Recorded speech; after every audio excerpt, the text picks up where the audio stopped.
the neural growth curve.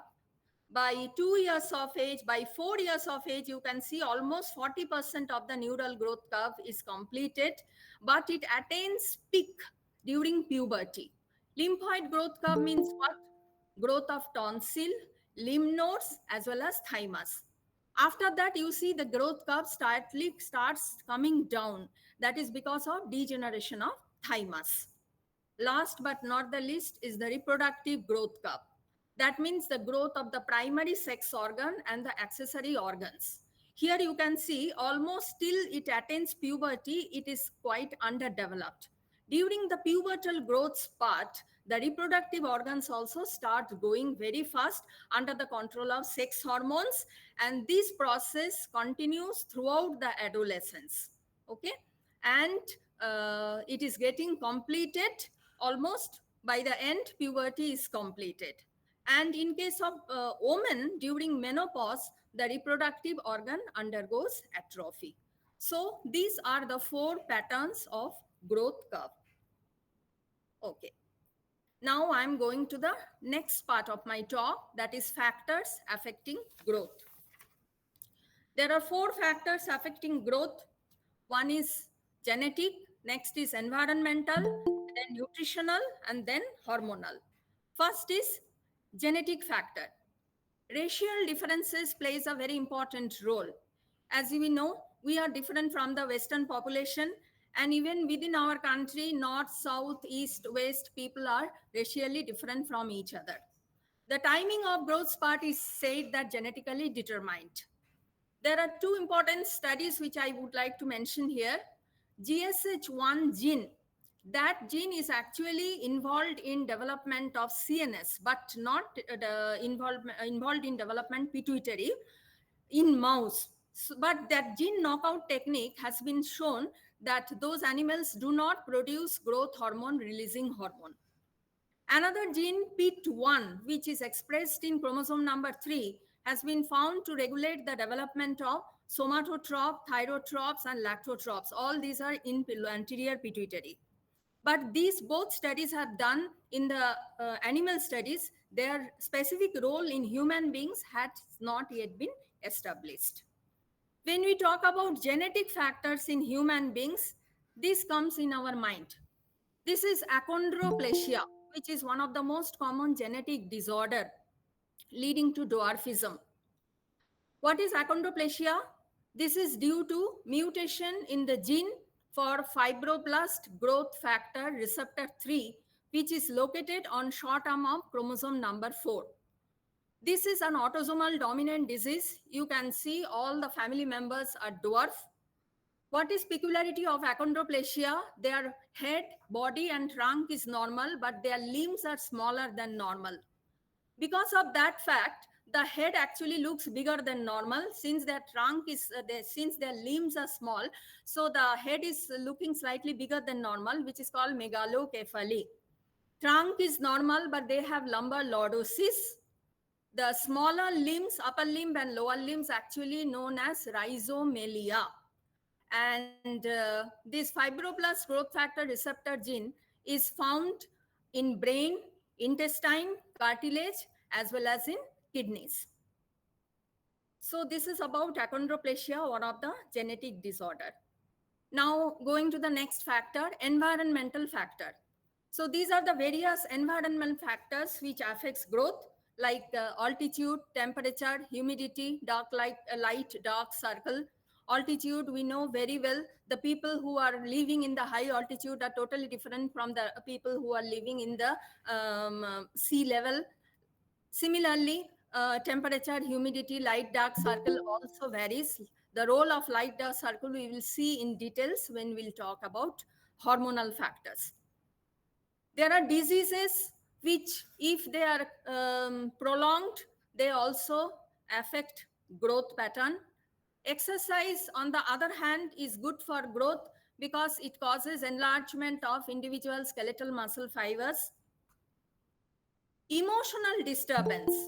What is that? If there is a chronic neglect or the chronic not taking care of the children by the parents, in that case, the child is emotionally disturbed. That causes slow growth.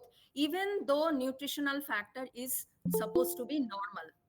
This is known as psychosocial dwarfism. This was first found in this person.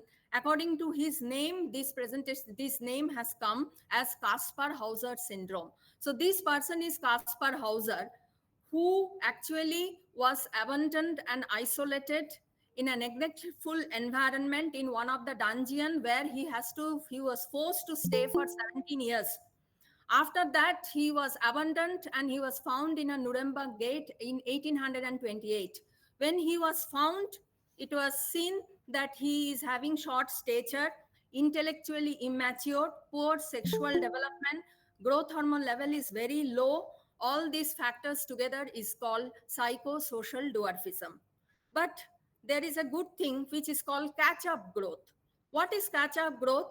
Whatever may be the cause of retardation, whether it is because of nutritional factor or emotional factor or anything, or it is a disease factor, if it is for a short time period, in that case, the temporary slowing of growth is compensated later the moment the factor which is causing growth retardation is removed. So this can be seen in this diagram where you can see that a child from 5 years, a child was growing from birth normally till 5 years of age. Then the child suffered from a disease. Because of that, from 5 year to 7 year, the growth was retarded. So it became a straight line. After that, when the child recovered, there is a catch-up growth. So there is a, what is catch-up growth? It is an accelerated growth to catch the normal growth curve till it attains. Once it attains the normal growth curve, then it follows the normal pattern. So whatever may be the reason for slowness of growth, if it is a temporary phenomenon, the catch-up growth will bring it back to normal. Next is nutritional factor. Deficiency of diet, which is in energy, lack of protein, vitamin, minerals, whatever it is, it leads to irreversible stunting of growth if prolonged. In fact, malnutrition is one of the most important secondary cause of growth retardation. But as I said, if it is for a shorter period of time, catch-up growth phenomenon will bring it back to the normal. If it is nutritional deficiency causing growth retardation, it has been found that fat and muscle will be more affected than bone. Teeth will be affected more earlier than bone. In case of neural growth, brain will be more affected than the myelination part. Regarding reproductive growth, genitalia will be less affected than growth of the other organs. On the other hand, another extreme, obesity. Obesity also reduces growth hormone secretion. So growth retardation is seen in lack of diet as well as over diet also. Now I am coming to the most important part of today's talk, that is hormonal factors regulating growth. So here you can see these are the hormones which actually regulates our growth pattern: thyroid hormone, growth hormone, androgen, as well as estrogen. But you see the pattern, thyroid hormone maximum contributes in the early part of the life. As we become, as the age advances, it comes down. Whereas growth hormone starts rising from the birth, it goes maximum during puberty, then it continues till almost 20 years of age, and then it slowly comes down. Whereas androgen and estrogen mainly contributes during the puberty. So putting it all together, growth hormone has major contribution in the postnatal growth. There is almost little or no importance in the fetal growth. The infantile growth part, which I have already discussed, is mainly contributed by growth hormone along with thyroid hormone and insulin growth factor 1. The pubertal growth part is contributed by all these three. Along with that, sex hormone, androgen and estrogen also contribute. Post-pubertal slow growth is continued by growth hormone, thyroid hormone, androgen, along with IGF-1. Also, insulin and cortisol plays role. So, with this, I will first start discussing with the most important hormone contributing growth, that is human growth hormone. So, human growth hormone, it is secreted by the anterior pituitary. Anterior pituitary contains various types of cell, but 50% or maximum cell is acidophilic cells, which is somatotroph. These somatotrophs secretes human growth hormone. Chemically, it is a single polypeptide chain containing 191 amino acid. Molecular weight, the human growth hormone exists, 75% human growth hormone exists with molecular weight 22 kilodalton.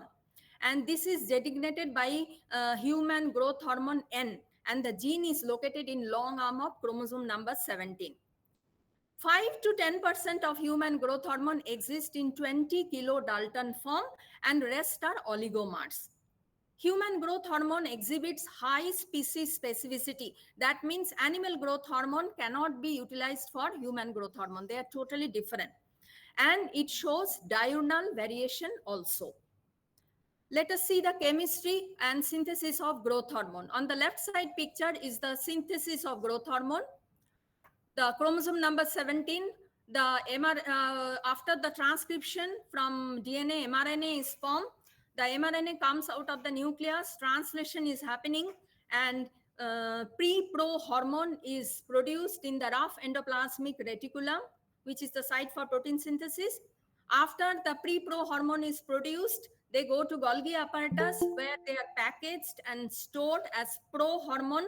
And finally, they are packaging and coming out at secretory granules. There are two secretory granules. 75% contains 22 kilodalton growth hormone, and 5 to 10% contains 20 kilodalton growth hormone. These secretory vesicles release the hormone whenever is needed in a secretory burst phenomenon, because it has got a pulsatile release. Now let us see the structure of human growth hormone on the right side. It is, as I said, it is a single long chain polypeptide hormone which contains 191 amino acid. You can very well make out there are two intramolecular disulfide bond inside the human growth hormone polypeptide chain. Now, human growth hormone has got some structural homology with the following hormones.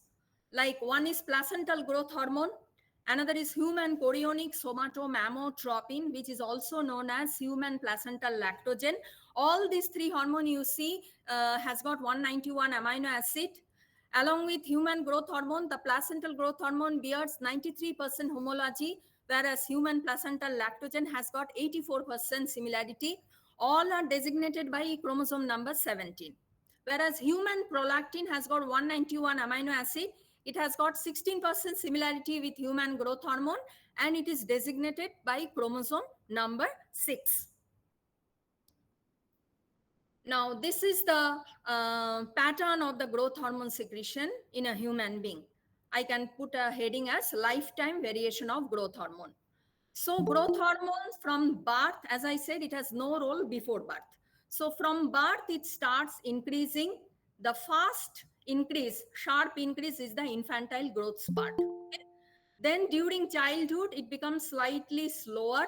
Then this is the second peak. This is the pubertal growth spurt. After the puberty and the adult life, it becomes slower. And then after 30 years of age, it starts decreasing down, which is old age or senescence. So if I put it in decreasing order, the topmost will be puberty, then followed by childhood, then adult, and finally old age. Okay. Now on the right side, I am showing you the diurnal variation of human growth hormone. How it is diurnal variation? Human growth hormone secretion more occurs during the night time when we sleep compared to the daytime. So you see, during these graphs, these up and down graphs are secretory burst, because as I already said that it is pulsatile, so it comes in burst-like phenomenon. It is not continuous. So you can see the amplitude of the burst are maximum nighttime when we are sleeping. Okay. Again, when in early morning, the peak of the burst comes down. We will discuss later details about this diurnal pattern. Now we are going to see how it is transported and metabolized. 50% of growth hormone is circulated in the bound form, and 50% is available in the free form in the plasma. As you know, the free form is physiologically active and the bound form is physiologically inactive. The basal plasma level of growth hormone in adults both free and bound form together, to be less than 3 nanogram per ml. Actually, it should be 0 to 3 nanogram per ml. In between the secretory burst, it goes as low as sometimes to 0. Half-life of growth hormone is shorter. It is only 6 to 20 minutes. It is rapidly metabolized in the liver. Already pointed out, it is occurs in pulsatile manner. Daily growth hormone output in adult has been calculated as 0.2 to 1 milligram per day. Whatever value I am going to tell today, all are taken from genome. Now, as I said, 50% of growth hormone is bound. Let us see what is this binding protein. It is called growth hormone binding protein. Which hormone binds? We have got two forms. The maximum form is 22 kilodalton growth hormone. It has got high affinity to bind with growth hormone binding protein. There are other growth hormone binding protein also, but this is more important. What is this growth hormone binding protein? According to Trivedi et al., this growth hormone binding protein is derived from the growth hormone receptor itself. It is the extracellular portion of the growth hormone receptor which undergoes proteolytic cleavage and forms the growth hormone binding protein. What is the function of this? It acts as a reservoir so that it reaches the target organ. Otherwise, it will get quickly metabolized by the liver and it will be excreted through kidney. So it reduces renal clearance. It increases the half-life. But this growth hormone receptor will be very low or almost absent in case of Laron dwarfism, which is due to receptor insensitivity, growth resistance, growth hormone resistance. So in those cases, the receptor level itself is low. Obviously, where from growth hormone binding protein will come? Because it is a part of the receptor only. So the binding protein also goes very, very low. Apart from this is a genetic disease. Apart from that, growth hormone binding protein will be lower in diabetes mellitus, hypothyroid, malnutrition, as well as in liver disease, whereas growth hormone binding protein will be increased in obesity, in case of pregnancy, as well as in case of estrogen treatment. Now I am going to the most important, difficult part, growth hormone receptor. I will explain this. What is growth hormone receptor? Growth hormone receptor is a receptor which has got tyrosine kinase associated receptor. It is called tyrosine kinase associated. What does it mean? We have all heard about insulin receptor, right? Insulin receptor has got intrinsic tyrosine kinase activity. That means what?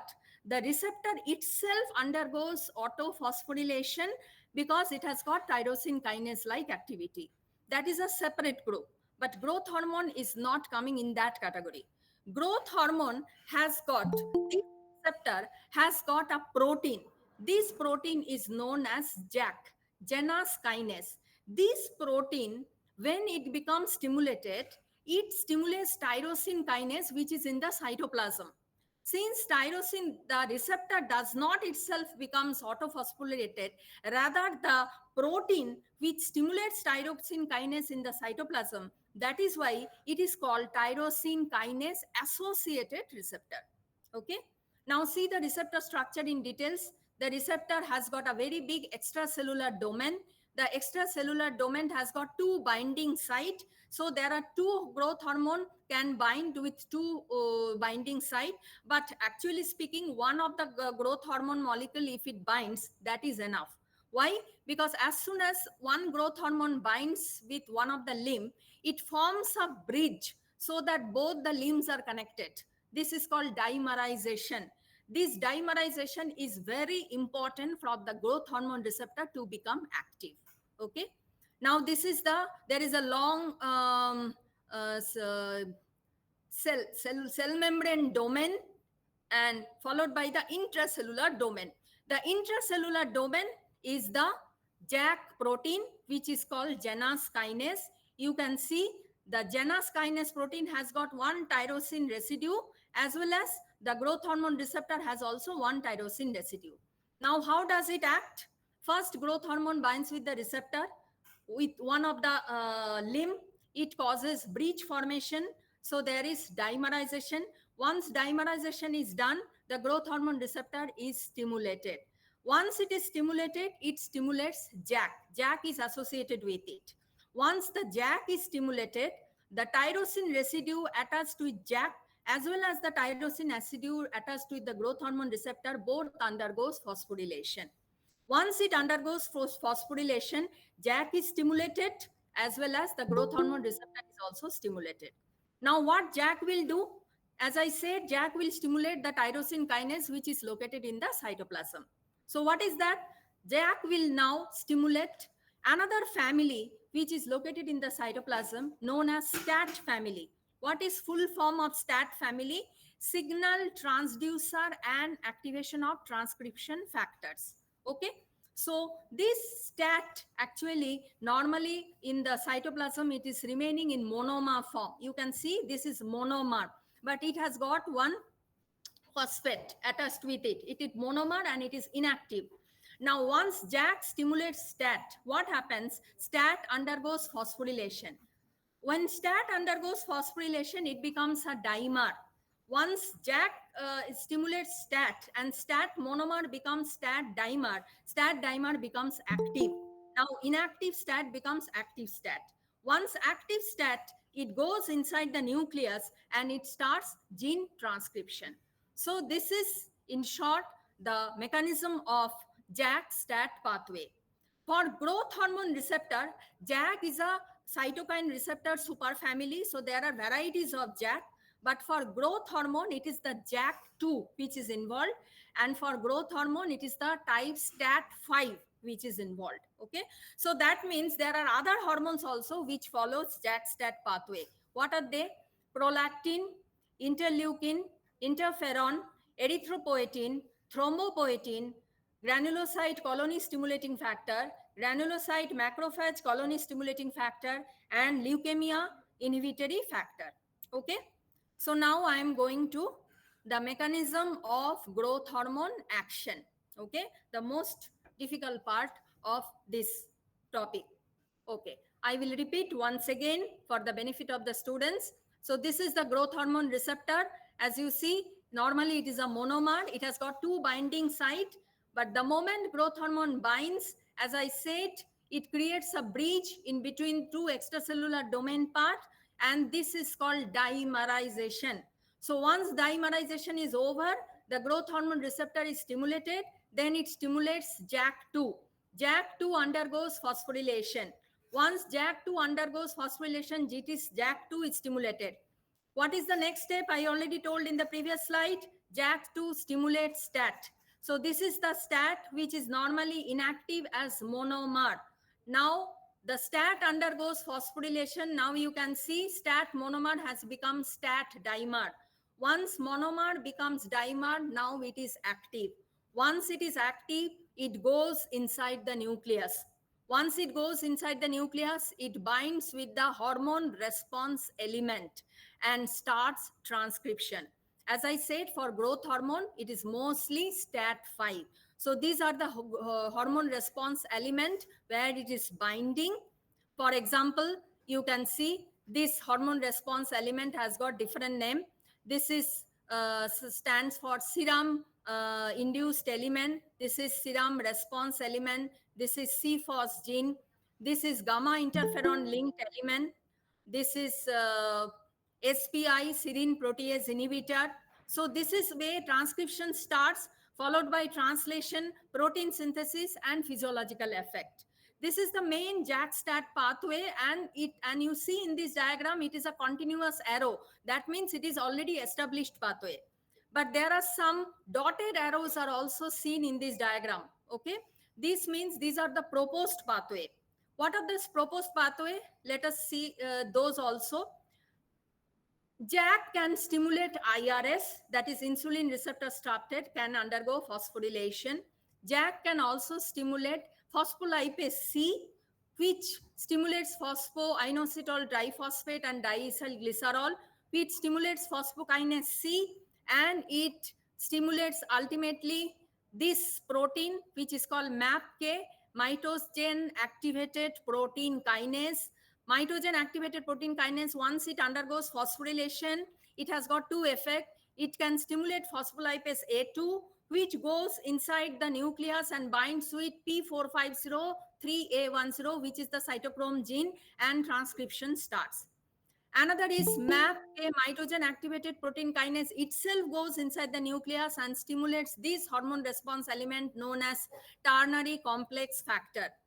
Whereas this MAPK also can stimulate another protein known as P90RSK, which goes inside the nucleus to stimulate SRF, serum response factor. This is one of the proposed pathway. Another pathway is JAK2 stimulating another protein in the instead of STAT, they are stimulating another protein called SHC, which stimulates GRB2 protein. This GRB2 protein stimulates protein kinase C. This protein kinase C can cause calcium increase permeability inside the cell. Calcium goes inside the nucleus, or through protein kinase C, it directly via STAT1, it directly goes inside the nucleus and it starts binding with the hormone response element. So these are the various pathway, but all these are proposed pathway. The established pathway for growth hormone is JAK-STAT pathway. Okay, now I am going to the second part of my talk, regulation of growth hormone secretion.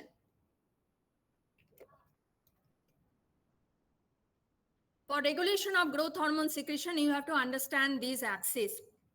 This is called hypothalamo-pituitary liver axis. Here you can see from hypothalamus, growth hormone releasing hormone is secreted, which acts on the anterior pituitary. Growth hormone is secreted. Growth hormone acts on the liver to produce insulin growth factor type 1. This insulin growth factor type 1 is the most important negative feedback causing substance. So it sends negative feedback to the anterior pituitary as well as in hypothalamus to reduce growth hormone secretion. Apart from that, there is one more hormone secreted from the hypothalamus, which is called somatostatin, which is growth hormone inhibiting hormone. When this works on the anterior pituitary, growth hormone secretion is inhibited. Okay. So I said growth hormone release is pulsatile. Why it is pulsatile? It is because of interplay between these two hormones, growth hormone releasing hormone as well as growth hormone inhibiting hormone. Apart from that, there is one more hormone I would like to mention, that is ghrelin. Ghrelin is actually released by stomach during fasting. But ghrelin also stimulates anterior pituitary to secrete growth hormone. Ghrelin has important role in food intake. It works on hypothalamus also. Now let us see little details here. Okay. Growth hormone releasing hormone. It is released from the arcuate nucleus of hypothalamus. Okay. From the hypothalamus through hypothalamo-hypophyseal portal vessel, it reaches the anterior pituitary and growth hormone is secreted. Growth hormone works on liver and other target tissue to produce insulin growth factor. Now, this insulin growth factor will send negative feedback. How? There are three ways. One is direct, two are indirect. What is direct pathway? Insulin growth factor directly inhibits the somatotrope to stop growth hormone release. What is indirect pathway? Number one, it stimulates the periventricular region of the hypothalamus to secrete somatostatin, which is growth hormone inhibiting hormone. And it also inhibits the arcuate nucleus of hypothalamus to stop releasing growth hormone releasing hormone. So these two indirect pathways are called long loop feedback. The growth hormone itself, which is released from the anterior pituitary, also sends a negative feedback on the anterior pituitary somatotrope cell itself, not to secrete growth hormone anymore. This is a short loop phenomenon. Okay. Let us see the mechanism of these two hormones, slightly details. Growth hormone releasing hormone is a peptide hormone containing 44 amino acid. Somatostatin is also a peptide hormone which contains 14 amino acid. So this is the structure of somatotrope of anterior pituitary. You can see on the cell membrane there are two receptors. One is for growth hormone releasing hormone, another is for somatostatin. First see the growth hormone releasing hormone receptor. When the growth hormone releasing hormone receptor binds with somatotrop, its receptor, it stimulates G protein. What type of G protein? It is stimulating G protein, GS. So it stimulates adenylate cyclase enzyme. Cyclic AMP is produced. Cyclic AMP stimulates the production of phosphokinase A, which increases calcium permeability, leading to burst of secretory vesicles, and growth hormone is released. On the other hand, somatostatin has got a separate receptor on the somatotrop. When somatostatin is released, it binds with a receptor on the somatotrop. This stimulates also G protein, but this is inhibitory G protein. So what happens? Adenylate cyclase is inhibited, cyclic AMP is inhibited, phosphokinase A is inhibited, calcium channel is closed, so growth hormone release is stopped. Somatostatin basically regulates actually the timing and amplitude of the growth hormone release, but it has got no control on the synthesis of growth hormone. This interplay between the growth hormone releasing hormone and somatostatin, as I said, is responsible for the pulsatile secretion, is modified by multiple neuropeptides in the hypothalamus. But one recent advance I want to mention, galanin, which has been found that it is in the 29 amino acid peptide, which is in the hypothalamus. It augments the growth hormone releasing hormone response to the growth hormone release from the anterior pituitary itself. Now let us see what are the factors which stimulates growth hormone release.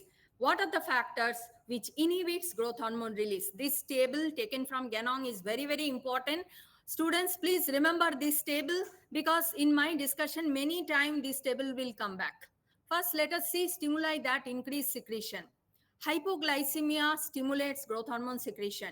2-deoxyglucose, exercise, fasting, increase in circulating level of certain amino acid, mainly arginine, leucine, those causes growth hormone stimulation. Protein meal, already I mentioned infusion of arginine and some other amino acid. Infusion of arginine is actually used one of the provocative tests for growth hormone synthesis. Glucagon stimulates growth hormone release. Lysine, vasopressin. Going to sleep, this is important. As I said, that during sleep, growth hormone release is increased. Now, what type of sleep? When we go to sleep, first we go into non-rapid eye movement sleep. Stage 1, stage 2, stage 3, stage 4. It has been found that growth hormone secretion maximum occurs during the slow wave deep sleep, that is stage 3 and stage 4 of non-rapid eye movement sleep. On the other hand, rapid eye movement sleep inhibits growth hormone release. Apart from that, there are some pharmacological agents like levodopa, alpha-adrenergic agonist, for example, clonidine. This penetrates the brain and it stimulates growth hormone release. Apomorphine and other dopamine receptor agonist also stimulates growth hormone release. All these are used as a provocative test, which I'll be discussing later. Among the hormones, estrogen and androgen stimulates growth hormone release. Any stressful stimuli can stimulate growth hormone release, pyrogen. On the other hand, stimuli that decrease secretion, first is rapid eye movement, as I already told. High blood glucose level inhibits growth hormone release. Cortisol hormone inhibits growth hormone release. Free fatty acid also. Medroxyprogesterone. Growth hormone itself causes growth hormone by short loop mechanism. It itself inhibits growth hormone release, and insulin growth factor is one of the most important negative feedback causing factor, as I have already mentioned. So in this graph, you can see when you do exercise, your growth hormone is increased in the blood, and when you sleep during the third and fourth stage of non-REM sleep, growth hormone secretion is increased. So we grow better when we sleep. But here one thing I would like to mention. This diurnal variation of growth hormone is slightly different from the diurnal variation of cortisol or ACTH. In case of cortisol or ACTH, it is, or melatonin, whatever it is. For all those other hormones which exhibit diurnal variation, it is more related to light dark circle. But for growth hormone, it is not directly related to light dark circle, but it is related to the sleep cycle. That is why I'm saying this. People who do night duties, for them, The growth hormone secretion will be more during the daytime, because during daytime they are going to sleep. Okay, so that is why I'm saying whenever they are sleeping, that time only their growth hormone secretion will be more. It is not necessary that it will always happen in the night time. Since their sleep pattern is different, their growth hormone secretion will also alter. Okay, now going to functions of growth hormone. This left side table shows direct as well as indirect actions of growth hormone. Growth hormone has direct action as well as indirect action. I think you can very well understand what are the indirect action.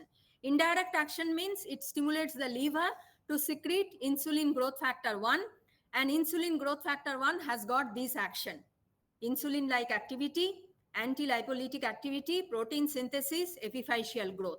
Now, if you compare the direct and indirect action of growth hormone, you will see some contradictory functions.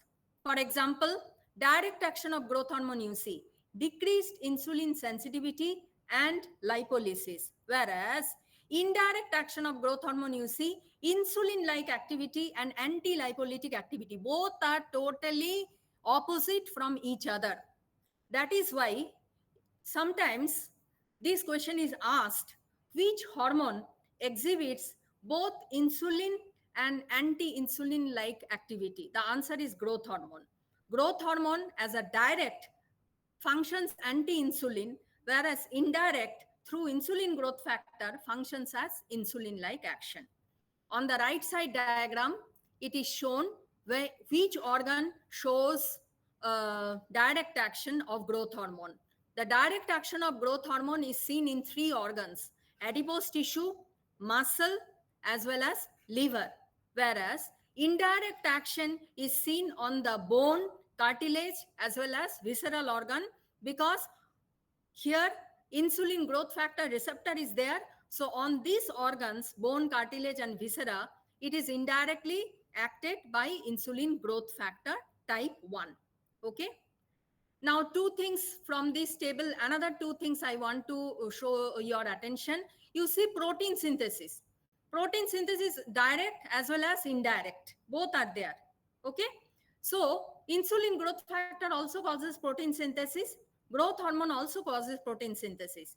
But insulin growth factor causes protein synthesis. The target organ is different. Okay.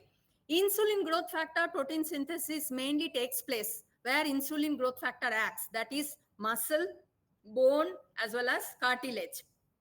Whereas protein synthesis direct action of growth hormone takes place mainly in liver. Insulin growth factor does not work on the liver to stimulate protein synthesis. Do you know why? It is because there is lack of insulin growth factor receptor in the liver. Okay. You see the next action, epiphyseal growth, that is growth of the bone and cartilage. These also you see direct action is also there, indirect action is also there. That means it is not 100% that growth hormone will cause growth of the bone and cartilage always through insulin growth factor. There are some direct action of growth hormone also on the bone and cartilage. We will see in details in the subsequent slides. Now we have to know something about insulin-like growth factor before we go to growth hormone action proper, because you have seen the growth promoting action of the growth hormone happens mainly through insulin-like growth factor. So what is this insulin-like growth factor? The growth promoting action of growth hormone occurs the interplay between growth hormone and one more important polypeptide factor, which mediates the anabolic and mitogenic action.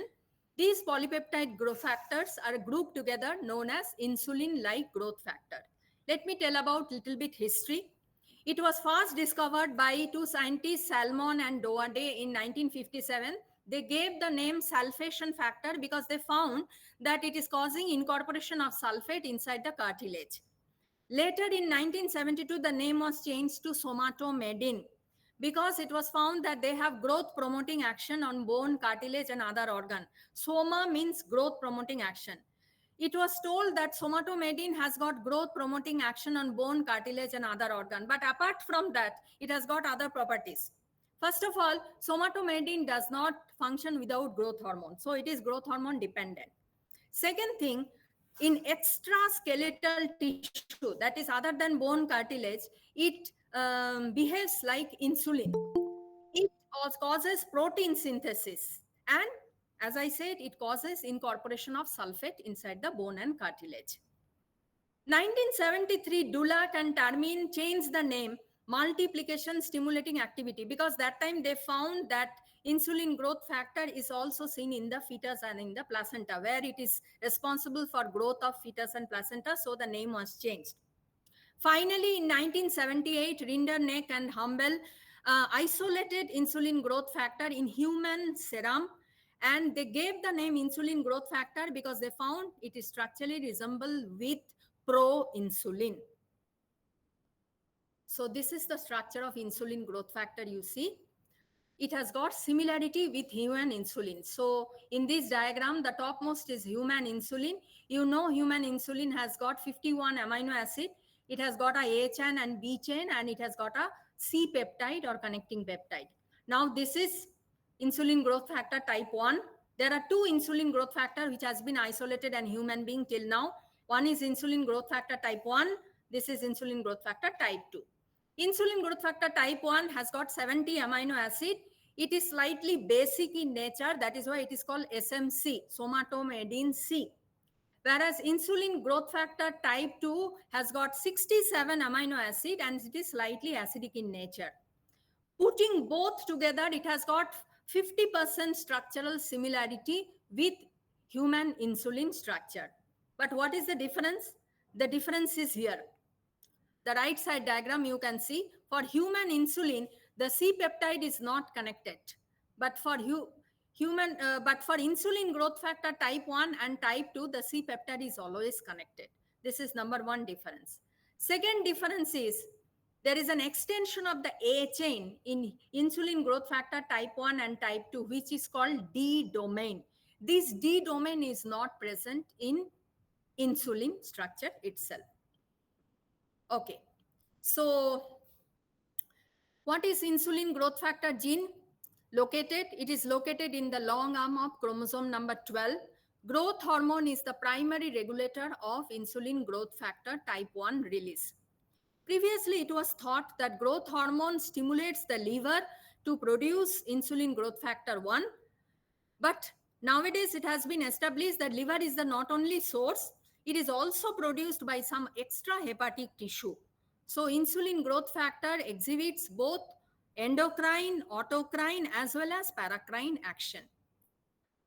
Here you can see the insulin growth factor starts rising from the birth, but the peak of insulin growth factor rise occurs during the puberty. When the growth hormone goes to the maximum during pubertal growth spurt, simultaneously in parallel, the insulin growth factor also rises.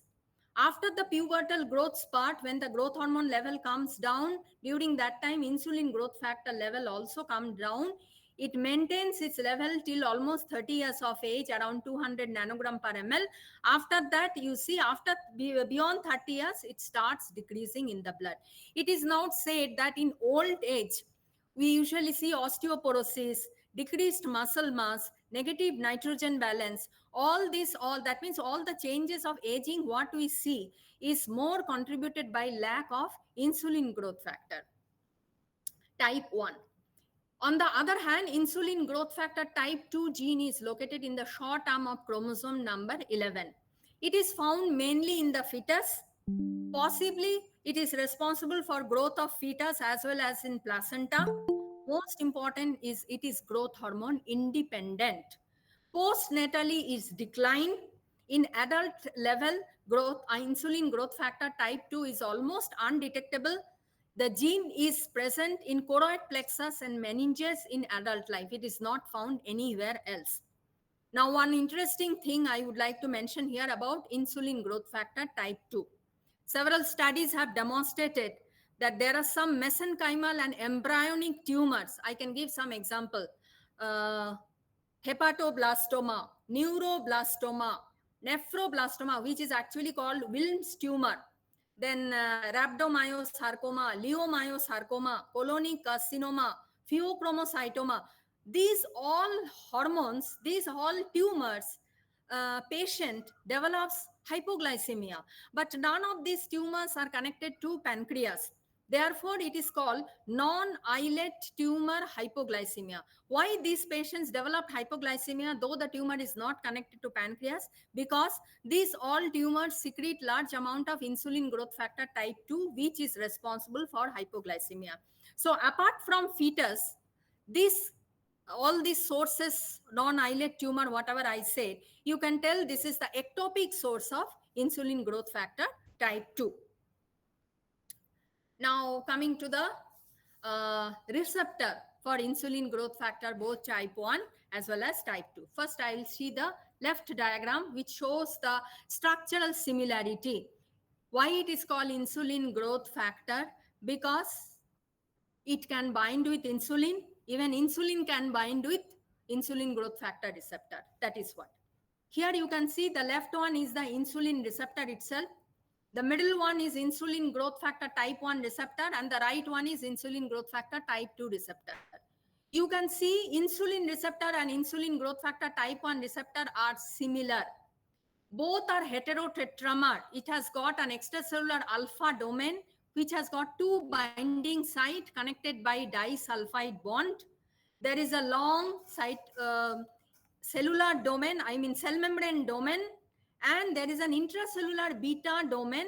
This intracellular beta domain has got intrinsic tyrosine kinase activity. So what happens when the ligand binds with this? The receptor itself undergoes autophosphorylation, leading to tyrosine kinase, the activation of signal transduction, gene transcription, and physiologic effect. So insulin type 1 growth factor structurally as well as functionally same as insulin receptor. Insulin growth factor receptor binds with insulin type 1 as well as type 2 as well as insulin with high affinity. On the other hand, you see insulin growth factor type 2. It is totally looking different. It is a single polypeptide. It is not similar neither with insulin nor with insulin growth factor receptor. It does not have intrinsic tyrosine kinase activity. It is a single polypeptide chain. Rather, it is binds with mannose-6-phosphate. That is why it is called mannose-6-phosphate receptor. What is the role of mannose-6-phosphate? We don't know, but probably mannose-6-phosphate is involved in lysosomal degradation of acid hydrolase and other enzymes. Whatever it is, insulin growth factor type 2 receptor binds with insulin growth factor type 2 protein with high affinity. It also binds with insulin growth factor type 1 with low affinity, and it does not bind with insulin at all. Okay. Now let us see the comparison between insulin growth factor type 1 and type 2 with insulin. I think most of the points here I have already mentioned. Plasma level, you can see insulin 0.3 to 2 nanogram per ml, insulin growth factor type 1 10 to 700 maximum in puberty, insulin type 2 300 to 800. This is in the fetal life. As I said, in adult life it drastically drops. Now the next point, plasma binding protein. Insulin does not have a plasma binding protein, but on contrary, you can see both insulin type growth factor type 1 and type 2 has got a plasma binding protein. This is something new in contrast with insulin. Function I have already told. Insulin is responsible for metabolic action. Insulin growth factor 1 mainly responsible for skeletal and cartilaginous growth, and insulin growth factor type 2 as it is secreted in the fetal life, so it is responsible for fetal development. Now I want to point here plasma binding protein. On contrary to insulin, you have seen insulin growth factor, both type 1 and type 2 has got a binding protein. So we have to know some information about the binding protein. What is insulin-like growth factor binding protein? This binding protein binds with both insulin growth factor type 1 and type 2. Till now, 6 types, type 1, 2, 3, 4, 5, 6. There are 6 types has been established. But I will skip all the types. I will focus on insulin growth factor type 3 because it is growth hormone dependent and it is the most prevalent binding protein which is found in the adult serum. 75% of insulin growth factor binds in the adult serum along with insulin growth factor binding protein. It is actually forms a complex. It is a ternary complex, means it has got three components. What does it contain? Insulin growth factor type 1, insulin growth factor binding protein type 3, also ALS, this acid labile subunit. All these three together forms a complex, and this complex is stimulated by growth hormone to release from the liver. As you can see, this complex secreted by the liver by the growth hormone goes to the target organ, that is on bone and cartilage. Once it goes to the target organ, the other two components, the binding protein and the ALS, is separated. The insulin growth factor type 1 is free, and then it starts its action. Okay. What is the function of insulin growth factor binding protein? Obviously, this mediates the transport so that it is not degraded. It reaches to the target organ, from liver to the target organ, it carries. It increases the biological half-life almost up to 12 hours. How it is increased? This ternary complex, which is formed by these three components, makes it a big molecule. Okay, so that is why it cannot leave the vascular compartment. Once it leaves the vascular compartment, if it goes to the extravascular tissue, it will quickly get metabolized, but it does not happen because it is a big molecule. This is the advantage. It increases the half-life because it goes to the target organ, but it inhibits the insulin growth factor action because it is a bound form. In this way, it acts as a reservoir. What is the diagnostic importance of insulin growth factor binding protein type 3? In case of Laron dwarfism, which is a genetic disease where there is growth hormone receptor resistance, growth hormone insensitivity, the serum level of insulin growth factor binding protein type 3 reduces, because it has to bind with insulin growth factor. In growth hormone receptor resistance, where the insulin growth factor itself is not produced, then obviously binding protein is also not there. As I said, it inhibits insulin growth factor action. Here you can see very well because it has got two different receptors. The insulin growth factor receptor is here, which actually promotes cell growth. Whereas insulin growth factor binding protein type 3, when it binds with the insulin growth factor, it binds with another receptor on the cell membrane, which inhibits growth. Now, how the insulin growth factor will act? It has to become free, right? How to make free from this receptor? There is something called insulin growth factor binding protease. This enzyme degrades insulin growth factor binding protein so that insulin growth factor becomes free. When it becomes free, it is physiologically active. Then it will bind with its own receptor and cell growth which takes place.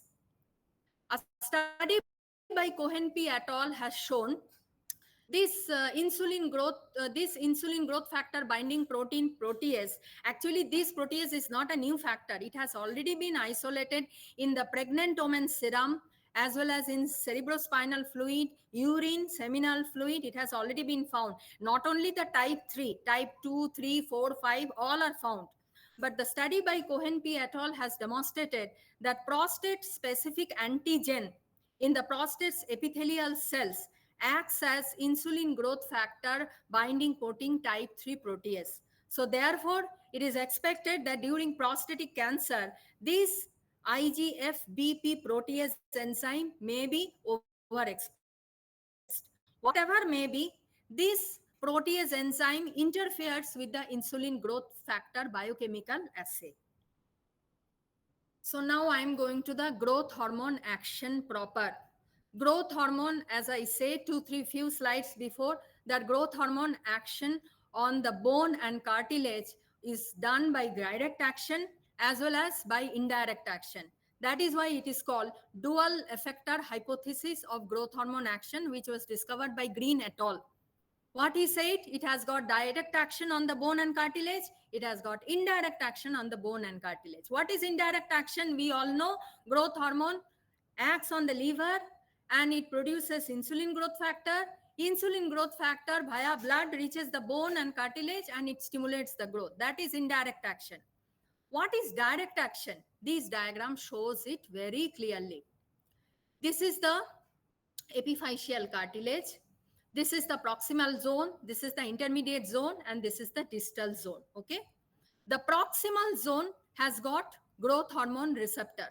So the growth hormone, without stimulating the liver, it is directly going and it is binding to the receptor on the epiphyseal growth plate proximal zone. When it is binding, what is happening? Pre-chondrocyte, which is present in the proximal zone, undergoes differentiation, and it forms from pre-chondrocyte is formed early chondrocyte. Once the early chondrocyte is produced, you see what is happening. Early chondrocyte starts producing insulin growth factor type 1. This insulin growth factor type 1 causes clonal expansion. So therefore, multiple number of chondrocytes will form and early chondrocytes will get converted into maturing chondrocytes. And once maturing chondrocytes are formed, these maturing chondrocytes will also start secreting insulin growth factor 1 and it will start acting on each other. So what you can see, the growth hormone has direct action on the bone and cartilage. It is not always through insulin growth factor type 1. Number 1. Another thing which I have mentioned already in few slides back, that insulin growth factor not only secreted by liver, it is secreted by extrahepatic tissue also. This is the proof. Here you can see the pre-chondrocytes, once it is converted into early chondrocyte, it starts secreting insulin growth factor type 1. This insulin growth factor is produced and secreted by the early chondrocyte. It is not coming from the liver. So that means there are extrahepatic sources also. Okay. The insulin growth factor which is secreted by the liver and goes and acts on the bone, I can call it as an endocrine function. But here you can see the insulin growth factor which is secreted by the bone itself. I can call it a paracrine function and an autocrine function, because it is secreted and it is working on the same cell or it is working on the nearby cell. So it is causing paracrine function as well as autocrine function. Not only that, this insulin growth factor 1, which is stimulated by the growth hormone direct action, which is causing maturation of chondrocyte, is not always growth hormone dependent. Once this maturing chondrocyte starts secreting insulin growth factor release, it causes multiple clonal expansion. Now the growth hormone alone does not control it. In addition to growth hormone, parathyroid hormone and estrogen also can stimulate the maturing chondrocyte to secrete insulin growth factor. So insulin growth factor is secreted not only by stimulation of growth hormone, so it is not only dependent on growth hormone, it is works independent of growth hormone also, and it has got endocrine action, paracrine action, autocrine action, and as far as growth hormone is concerned, it has got direct action on the bone and cartilage as well as indirect action through insulin growth factor type 1. That is why it is called dual effector hypothesis theory. I hope you have understood that. Now let us see what exactly happens in bone. So the left side diagram is actually shown the structure of the bone. This is the epiphysis of the bone, the growing end, and this is the diaphysis of the bone.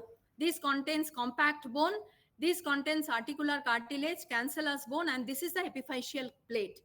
What happens? First, there is proliferation of the epiphyseal cartilage. This is called chondrogenesis. After chondrogenesis, what happens? The immature chondrocyte will become mature chondrocyte.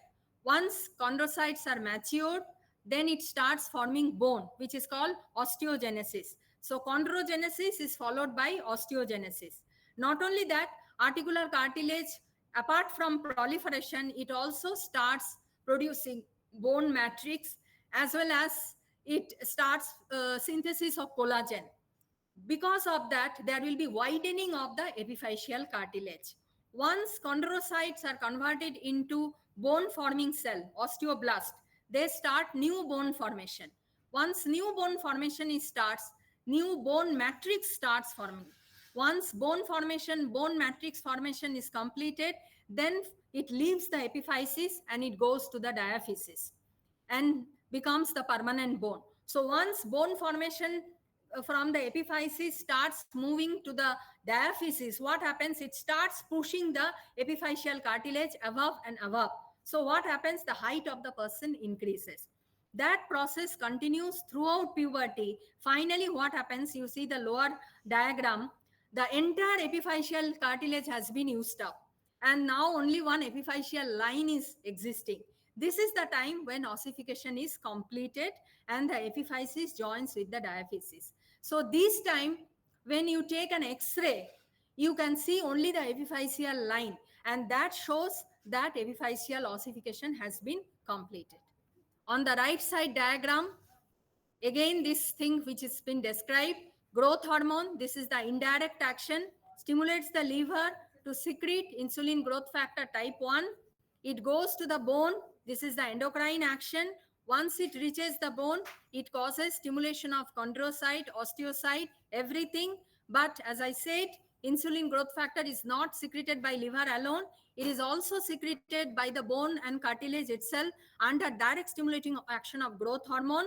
Once insulin growth factor is produced locally by the bone and cartilage, it starts producing more and more cartilaginous and bone formation, which now becomes sometimes growth hormone independent also, because this part is under the control of, apart from growth hormone, parathyroid and estrogen also contributes. Okay, so this is the action of growth hormone as well as insulin growth factor on growth and cartilage. Students, if you want to know better about the bone physiology, you can refer the bone physiology in your physiology book. There you will get more detailed explanation. But for the time factor, I am confined only the growth hormone action on the cartilage itself. Now, I am going to the next portion. What is the action of growth hormone on metabolism? Actually, metabolic action is connected to growth. That is why I cannot skip that. So this is very beautifully explained in Byrne and Levy. Please listen to that and understand that fact. I have put two diagrams side by side. The left one is the metabolic action of growth hormone. You can see there are two colors. Growth hormone action when you are eating, fed state. Growth hormone action when you are fasting, fasted state. So fed state is shown in green color and fasted state is shown in red color. Okay. So growth hormone acts on the liver. It produces insulin growth factor. Insulin growth factor acts on the bone. It causes protein synthesis, bone and cartilage. So there is linear growth. Insulin growth factor also acts on the viscera. So there is increased protein synthesis, increased organ size. This is called linear growth. This is called appositional growth. Okay. Insulin growth factor also works on the muscle. In the fed state, it stimulates protein amino acid uptake inside the muscle, and this causes protein synthesis, so lean body mass is increased. So the action of insulin growth factor, what you can see on the viscera, as well as on the bone and cartilage, as well as on the muscle, all occurs during the fed state. Okay. But as I said, insulin growth factor does not have any action on the liver, because there is no insulin growth factor receptor present in the liver itself. So what happens during the fed state? In the liver, protein synthesis directly takes place under the influence of growth hormone. Okay. And also insulin growth factor synthesis and release takes place from the liver in the fed state by the growth hormone itself. Now come to the right side diagram, the topmost diagram. So what we saw, insulin growth factor release from the liver takes place under the influence of growth hormone itself. Not only growth hormone, as the name says insulin growth factor, it also requires basal level of insulin to be present for insulin growth factor release to happen. What is the connection of insulin growth factor with insulin? Insulin actually, it potentiates, actually insulin and growth factor both works together. Insulin potentiates the action of growth hormone on the liver cells.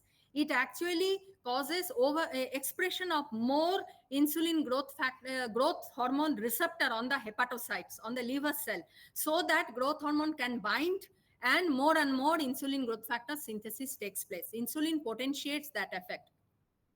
On the other hand, growth hormone directly not stimulating the pancreas to release insulin, but it stimulates the pancreas to respond to the insulinogenic stimuli. What is insulinogenic stimuli? Blood glucose level high, blood amino acid level high. So now, when you are taking a diet which is rich in protein, okay, you are taking a balanced, nutritious diet which is rich in protein, your amino acid level is also high, which will stimulate insulin release as well as growth hormone release. At the same time, your blood glucose level is also high, which will release insulin from the pancreas. So this synergistic effect which will work very properly, stimulating insulin growth factor release from the liver, and it will stimulate protein synthesis in muscle as well as bone and cartilage. So there will be linear muscle growth as well as bone growth as well as visceral growth. And you see there will be no calorie storage. This upward and downward arrow side by side means it is neutral. There is no change because the entire energy is utilized for growth purpose. That is why for proper growth to take place, you should take a proper balanced diet which should be uh, rich in protein intake. Now go to the second situation. What happens when you take a diet which is very rich in carbohydrate? For example, you are taking very high carbohydrate diet, but lacking in protein. So what will happen? Whenever you take carbohydrate diet, what will happen? Your blood glucose will shoot up, right? So that will stimulate pancreas to release a lot of insulin. That insulin level will be high, but hyperglycemia is one of the inhibitory factor for growth hormone release. Already the previous table which I have demonstrated, I hope you remember that. So hyperglycemia will inhibit growth hormone release, but hyperglycemia will stimulate insulin release. So insulin stimulates insulin growth factor release, but due to lack of growth hormone release, the insulin growth factor will become neutral. That means it will not respond. Liver will not respond to secrete insulin growth factor release because there is lack of growth hormone. When there is a lack of growth hormone, what will happen? Protein synthesis, there is lack of insulin growth factor as usual. So what will happen? Protein synthesis will stop, growth will stop. So this high blood glucose level, ultimately insulin will cause this high blood glucose level to go inside the cell. This glycolysis will take place, and this huge energy which is generated ultimately will stored as triglyceride. So there will be calorie storage. Ultimately, it will lead to obesity. It is not at all a favorable condition for growth. It will lead to obesity. So this is very important that children should not be encouraged to take high carbohydrate diet during the growing period. If they are very fond of junk food, which is very rich in sugary and processed food, this is nothing but high carbohydrate diet. It will only lead to obesity, but it will not lead to favorable growth. And as the children becomes obesity nowadays, childhood obesity is very common because of sedentary lifestyle as well as junk food. Why it happens? Because of this reason, the obesity itself will cause insulin resistance. In spite of having insulin level high in the blood, it will not be able to work. So finally, it is totally unfavorable to growth. So please remember, the children should take proper balanced nutritious diet which should be rich in protein. Then only growth will take place. Otherwise, obesity, it's of no use. Okay. Now, I go to the last situation. When happens when you are totally fasting. When you are fasting, you can see only the red color is involved. Only the red color is involved. So that means when you are fasting, what happens? Fasting is a strong stimulus for growth hormone release. But as soon as you start fasting, you suffer from hypoglycemia, right? Hypoglycemia is a strong stimulus for growth hormone release. But as soon as you develop hypoglycemia, insulin will vanish from the blood. When insulin vanishes from the blood, growth hormone alone cannot stimulate insulin growth factor release from the liver. But you need energy. You are fasting, right? Most important energy is needed for your brain, that is glucose. You are fasting. you are having hypoglycemia. So growth hormone is actually a counter regulatory hormone which released during hypoglycemia to protect your brain, to prevent the side effects of hypoglycemia, because it is very detrimental from the brain. That is why it will provide glucose. How it will provide glucose? It shifts the entire metabolic action, taking fat as an energy source, sparing carbohydrate and protein. So what will happen? The direct action of growth hormone will supervene. Which are the organs where growth hormone has direct action? One is adipose tissue, one is liver, another is muscle. So what is happening in adipose tissue and in muscle? In adipose tissue and muscle, you can see it reduces glucose uptake. That means peripheral utilization of glucose is reduced, so that glucose is spared for utilization for brain. This is one of the important anti-insulin like activity, right? On the other hand, in the adipose tissue, you can see growth hormone will stimulate lipolysis. Once lipolysis, what happens? Fat is broken down, free fatty acid will form. This free fatty acid will be used as an energy. How? This free fatty acid will go inside the liver, and this free fatty acid and glycerol, which is the end product, will be utilized by liver for synthesis of new glucose, which is known as gluconeogenesis. So liver will start gluconeogenesis, producing new glucose to provide glucose to your brain. How growth hormone helps that? Growth hormone stimulates the liver enzyme which is necessary for gluconeogenesis. Most important enzyme is phosphoenol carbohydrate, phosphoenol pyruvate carboxykinase. This is the one of the most important enzyme of gluconeogenesis, that is stimulated by the growth hormone through the transcription factor STAT5B. As I already said, JAK2 and STAT5 is for growth hormone. STAT5B stimulates this enzyme. So gluconeogenesis will be stimulated and glucose will be produced. So growth hormone is diabetogenic because it is having anti-insulin like action. Okay. And this free fatty acid level, once it goes into inside the liver, not only it helps in gluconeogenesis, it would also undergo beta oxidation inside the liver. So it will produce ketone bodies, acetyl CoA, acidoacetic acid, beta hydroxybutyric acid. All these are ketone bodies. So ketone bodies level will increase in the blood. So in that aspect, growth hormone is a diabetogenic, growth hormone is ketogenic also. But this action is life-saving in hypoglycemia. Why? Because it continues to provide new glucose from the for brain, as well as it uses free fatty acid as one of the important source of energy, and it spares totally protein and carbohydrate. Okay, so here you can see what is happening in the light diagram. Growth hormone is increased, but insulin is not there. So insulin growth factor, there is no question of insulin growth factor at all. So protein synthesis growth is totally stopped. So finally the calorie will be mobilized, that is your lipid, that is your actual calorie which is stored. It will be mobilized, it will be broken down, fatty acid will be produced, and that will be used for energy in gluconeogenesis. Okay, so this is the action of growth hormone on metabolic in fed state as well as in fasting state. Now let us see this interesting experiment. This is a malnourished kwashiorkor patient with protein energy malnutrition. Here you can see kwashiorkor patient, the growth hormone level is very high, because you know malnutrition is one of the important cause. Whenever there is a growth hormone, whenever there is a fasting, growth hormone level increases. So the growth hormone level is very high in this patient because of malnutrition. Now the same patient is given high carbohydrate diet. After a few days, it is found that the growth hormone level has not come down in the blood. Okay, so that shows carbohydrate diet is not favorable for growth. But the same patient, when you add protein treatment, after few days, you can see the growth hormone level is slowly decreasing in the blood. That means insulin growth factor is started producing, and it starts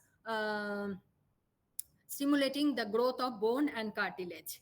Okay, so what is the important message we get from this experiment? We get this important message that it is not only the insulin which is needed for insulin growth factor action, this also needs, in addition to insulin, it also needs amino acid. Whenever you take protein, then only you will get amino acid in the blood. Both amino acid and insulin are favorable for insulin growth factor to release from the liver by the growth hormone, and this is favorable for growth. Okay, so basal level of insulin, basal level of amino acid, both are required for insulin growth factor type 1 for its action on growth. Okay, these are the other growth factors which contributes growth, namely nerve growth factor, fibroblast growth factor, angiogenesis factor, vascular endothelial growth factor, epidermal growth factor, and hepatocyte growth factor. From the name, you can understand these are not responsible for general growth. It has got a specific growth. Because of time factor, the details explanation of this growth factor I am just keeping. Students can read on their own interest detailed information of this growth factor. Now I am going to the next part. What is the role of other hormones on growth? I have told in details the growth hormone, which is the most important hormone on growth, but there are other hormones also who contributes on growth. What are they? But I will grow briefly. First is thyroid hormone. Growth hormone and thyroid hormone work together. They have permissive action. Thyroid hormone actually potentiates the action of somatomedin in the postnatal life. In uterine life and in the neonatal life, growth is independent of growth hormone. Thyroid hormone has got role which is doubtful. We are not very much sure of that. But in postnatal growth, definitely growth hormone and thyroid hormone needs to be together. Thyroid hormone is not actually for direct growth itself. It is actually responsible for tissue differentiation, tissue maturation, ossification of cartilage, growth of the teeth, as well as proportion of the body in postnatal growth. This photo actually clearly depicts that. This is a photo of a creatine, which is due to hypothyroid. The most important feature of protein, hypothyroid, it is growth retardation. You can see in this photo, it is growth retardation. The most important feature of here, it is in the face itself. The face is infantile in a creatine. Scanty hair will be there, depressed nose will be there. Here you can see malformed teeth will be there, and there will be a large tongue, mental retardation, all these things are there. But as I was talking about the proportion of growth, for that you see this diagram. Here are 4 people. Okay, the first one is a normal boy, 2 years of age. This is hypothyroid, 8-year-old. This is dwarf boy, 8-year-old, but not because of hypothyroid. Let it be pituitary dwarf. This is a normal boy of 8 years. Now, what is the difference you can see? The hypothyroid boy of 8 years chronologically looks like a normal 2-year-old boy. You see the height of symphysis pubis, their ratio of the upper part and lower part of the body of a 2-year-old boy and an 8-year-old boy is proportionate to each other for a hypothyroidism. Moreover, you look at the face, this is infantile faces. Okay. But if you look at this dwarf boy, which is 8-year-old age, but not due to hypothyroid, here what you can see, the body proportion of upper segment and lower segment chronologically matching with a normal 8-year-old of age. Normal 8-year-old age, upper segment, lower segment ratio. Here also, though it is dwarf, but the upper segment and lower segment is matching with the chronological age. Only thing is, during puberty, they don't sexually mature. That is why they remain juvenile. So chronological maturation or differentiation between upper part and lower part of the body, in pituitary dwarf, it is proportional, where it is not proportional in the hypothyroid patient. Going to androgen hormone. Androgen in male, it is mainly produced by testis, and in female, it is mainly produced by the adrenal gland as well as in ovary. Androgen hormone helps during the pubertal growth spurt by helping in, it is a protein anabolic hormone, so it also helps in protein synthesis. It causes whenever during pubertal growth spurt, there is an increased growth hormone secretion and insulin growth factor type 1 secretion, which increases in parallel. It is also synergistically helped by androgen hormone. Androgen causes this effect by conversion into estrogen in extraglandular tissue by aromatization. Androgen is converted into estrogen in both male and female to cause this effect. What is the role of estrogen? Estrogen is mainly responsible during puberty for bone mass accretion. What is bone mass accretion? Bone mass accretion means bone deposition. Other than that, it regulates timing of growth spurt, it stabilizes bone remodeling, it causes endosteal mineral deposition. All this I have explained before. Ultimately, it causes termination of the growth because androgen and estrogen causes early closure of epiphysis. Therefore, a patient who has got precocious puberty because of early closure, they tend to be dwarf. Whereas if the testis is removed in a male before puberty, they will be taller than the normal person. Insulin, role of insulin. Insulin plays a very important role actually in the uterine life, intrauterine life, unlike growth hormone, thyroid, and other hormone. Women with gestational diabetes mellitus frequently deliver high birth weight babies, which is called fetal macrosomy. Why there is fetal macrosomy? Because the woman is having high blood glucose level. Because of that, the fetus from the beginning itself is exposed to high blood sugar level. That stimulates the fetal pancreas to produce excessive amount of insulin. Because of that, the fetus is exposed to hyperinsulinemia. That hyperinsulinemia causes increased fetal growth, so it becomes large for gestational age, which is called fetal macrosomy. This is one of the important complications during delivery, leading to obstructed labor, which is one of the complications for gestational diabetes patient during delivery. Conversely, if a baby is born with agenesis of pancreas or babies which are born with juvenile diabetes mellitus, they have growth retardation because insulin is an important anabolic hormone. In absence of insulin, there will be increased breakdown of protein as well as fat. Role of cortisol. Hypercortisolism, which is called Cushing syndrome. It has been found that Cushing syndrome patient will be having growth retardation. But if you assay the growth hormone level in those patients, growth hormone deficiency is not there. So we can say that growth hormone deficiency is not causing the growth retardation in case of Cushing syndrome patient. Then why it is happening? The cortisol is an important catabolic hormone. It causes protein breakdown, and protein synthesis is a very important factor in growth, whether it is a visceral growth, whether it is a bone or cartilage growth.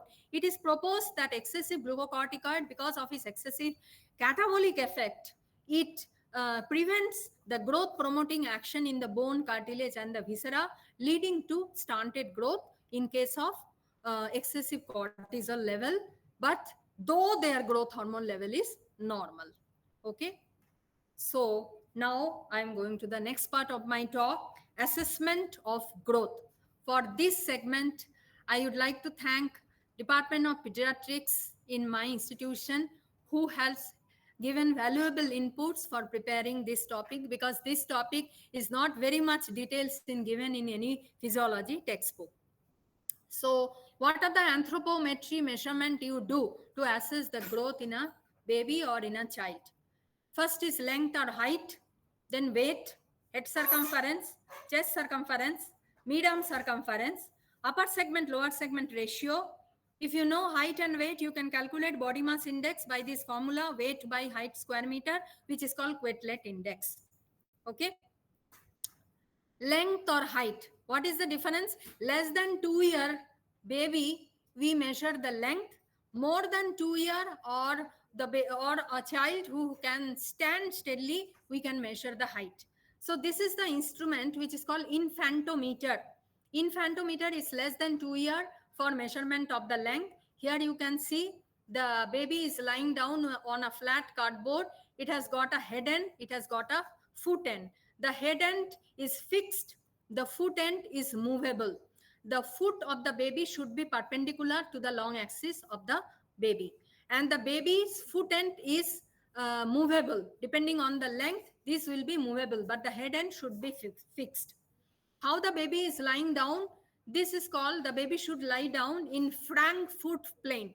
What is Frankfurt plane? It is the line joining the outer canthus of the eye and the external auditory meatus. This line should be perpendicular to the long axis of the body. This is called Frankfurt plane. When the baby is more than 2-year-old age, or a bus or a child who can steadily stand, for the measurement of height we use this instrument which is called Herpenden stadiometer. It can be wall mounted or without wall mounting. Whatever it is, you can see the child is standing steadily with feet opposed. Here the difference between infantometer and stadiometer is that in infantometer the foot end is movable, whereas in stadiometer the head end is movable. Okay, but here also the baby, the child should stand in Frankfurt plane. What is Frankfurt plane? The back of the head, back of the spine, buttock, as well as back of the heel, all should be in the parallel to the touch the long axis of the stadiometer, and the foot should be opposed to each other. So this is the way length and height is measured. For weight measurement, this is the instrument which is used. This is called electronic weighing scale, which is used for the babies, and up to third decimal is taken for electronic measures weighing machine. These are the other two machines which is used for older children, either digital type or electronic type. Head circumference, chest circumference. For both is non-stretchable inch tape is used. This is the head circumference. It should be in the occipitofrontal protuberance. That means it should be above the supraorbital ridge and it should touch the occipital protuberance. Whereas this is the chest circumference, where you can see the chest circumference is also taken with the help of a non-stretchable inch tape. Ideally, at birth, head circumference should be more than 2 centimeters than the chest circumference. As the baby grows older, the chest circumference becomes bigger than head circumference. This is mid-arm circumference, which is used for that the child should be at least 6 months of age. From 6 months to 5 years of age, we use mid-arm circumference. This is the instrument which is used, which is called Shaki tape. But the problem of the Shaki tape is it is only for single use. It has to be disposed. So that is why in my institution, Shaki tape is not used. They use non-stretchable inch tape for the same purpose. Now, what is this? This is for upper segment, lower segment ratio. Whenever you get a short height children, usually upper segment, lower segment ratio is measured. What is upper segment? How it is measured? The child is asked to sit on a stool. So the sitting height is the upper segment, and from the anterior iliac spine to the heel is the lower segment. So the upper segment, lower segment ratio is seen, and the ratio, whether it is matching with his chronological age or not, that we see, and based on that we can decide whether the dwarfism is because of pituitary cause or hypothyroid cause. I have already explained it before. Now this is something which is you can also see the skeleton age. For skeleton age, you have to see the ossification center. Usually the left hand and left wrist is taken and the ossification center is seen. Once the ossification center is seen, you can measure the bone age. This is the bone age which is measured by seeing the ossification center, and the bone age is according to the bone age, what should be the ideal height at that particular age. For that, this table is used. This table is called Grulich and Pyle hand standard, which is based on radiographic atlas of skeletal development of left hand and wrist. This is used. From that, you can decide what is the skeletal maturation by seeing the bone age. You can predict what should be the ideal height of a child when the child becomes an adult. Okay. Now I go to the next part, that is growth chart. Growth chart is very, very important for assessment of growth. This is the growth chart which is used in pediatric department from newborn. This is called Fenton's growth chart. Fenton's growth chart, x-axis has got gestational week, and the y-axis has got weight as well as length, that is the height, as well as chest circumference, head circumference. Everything can be plotted in the y-axis, and the x-axis denotes gestational age in weeks. So if I take the weight for gestational age into consideration, if it is less than 10 percentile, we call small for gestational age. 10th to 90th percentile is called the child is appropriate for gestational age. And if it is more than 90th percentile, we call large for gestational age. Similarly, the head circumference is also compared with gestational age, and it is seen whether it is a macrocephaly or microcephaly. Here, the percentile value you will not be able to see. It is not very clear. For that, I will show you one more growth chart. This growth chart is for the birth to 2 year for a girl, and it is shown in percentile. X-axis is the age and y-axis is weight. You can see here percentile is given. The lowermost is 3rd percentile, 15th percentile, 50th percentile, 85th percentile, and 97th percentile. What does it mean? 3rd percentile means 3% of children will be below this line, and 97% children will be above this line. Similarly, 97 percentile, what does it mean? 97% of children will be below this line, and only 3% children will be above this line. Normally, 50th percentile is considered as normal. In some growth chart, you get percentile. But in some growth chart, here I am showing another one, you see in the form of Z-score. Here, this is the arm circumference for age for the boys growth chart, where it is shown from the 3 years to 3 months to 5 years of age, and the y-axis shows arm circumference in centimeter. Here you can see it is not showing percentile, it is showing Z score. What is Z score? Z score is nothing but standard deviation. What is said Z score? Z score is the norm. It is a numerical value to calculate or determine how much one individual score is different from a mean score, provided the data is within normal distribution. Okay, and it is expressed as how far it is different from the mean as standard deviation. So here you can see this is 0 standard deviation, which actually corresponds to 50th percentile. If the individual score is more than the mean score, then it will become +1, +2, +3 standard deviation. If 0 is 50th percentile, +1 will be 75th percentile, +2 will be 90th percentile, +3 will be 97th percentile. If the individual score is less than the mean score, then it will go to the negative side. Okay, so -1 will be 25th percentile, -2 will be 10th percentile, and -3 standard deviation will be 3rd percentile. These previous charts what I have shown, these are mainly designed by World Health Organization. Now this is the chart where you can see this is for weight, for height. Okay, and this is Indian chart which is designed by Indian Academy of Pediatrics. Here you can see this is given in percentile: 3rd, 10, 25, 50, 75, 90, 97 percentile, not in Z score.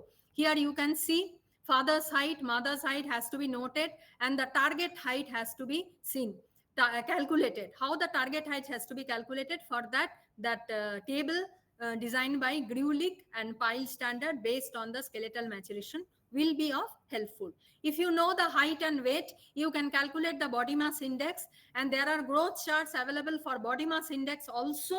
Here it is given for boys and girls. I have just shown one body mass index chart side by side. Okay, so with this, the assessment part gets completed.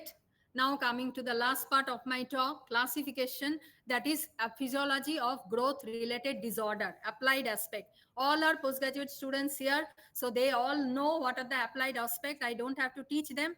So this is actually a list of growth retardation, primary as well as secondary. Quickly, I can say achondroplasia is one of the most common osteochondrodysplasia, I have already told.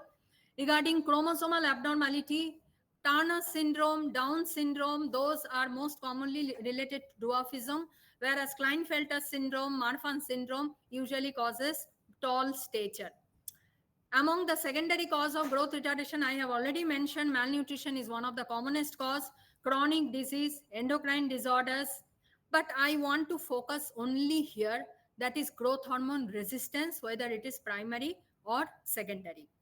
Now this, if I do not say in details for the postgraduate topic, then it will be incomplete. What is this growth hormone resistance? It is called Laron dwarfism. Laron dwarfism. What is Laron dwarfism?